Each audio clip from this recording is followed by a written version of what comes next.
একটা পাখি মারলে 500 টাকা জরিমানা, শিবির মারলে আনন্দ। একটা পাখির যে দাম, জাহাঙ্গীরনগর বিশ্ববিদ্যালয়ের ছাত্র কিন্তু শিবির করলে তার জীবনের কোনো দাম থাকবে না। স্টেজের দেয়ালে যে ব্যানারটা দেখছেন, এখানে 2টা লাইন একসাথে দেখে সহ্য করা আমাদের কয়েকজনের জন্য খুব কঠিন।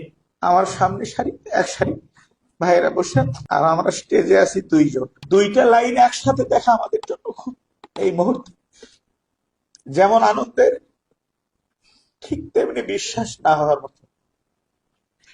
লাইন দুটি হলো, বাংলাদেশ ইসলামী ছাত্র শিবির, জাহাঙ্গীরনগর বিশ্ববিদ্যালয়ের শাখা। ভর্তি হয়েছিলাম 2002 সালে। 17ই মে 31তম আবর্তন, বঙ্গবন্ধু হলের প্রথম ব্যাচ ছিলাম আমি। বড় ভাইরা বলতেন, যার নাম সাব্বির তাকে ডাকবা না, দূর থেকে সাব্বির বলে ডাকবা না। সাব্বির বলে ডাকলে শিবির শোনা যাবে। এই ক্যাম্পাসে শীতকালে সাইবেরিয়া থেকে পাখি আসে, একটা পাখি মারলে 500 টাকা জরিমানা, শিবির মারলে আনন্দ। একটা পাখির যে দাম, জাহাঙ্গীরনগর বিশ্ববিদ্যালয়ের ছাত্র কিন্তু শিবির করলে তার জীবনের কোনো দাম থাকবে না।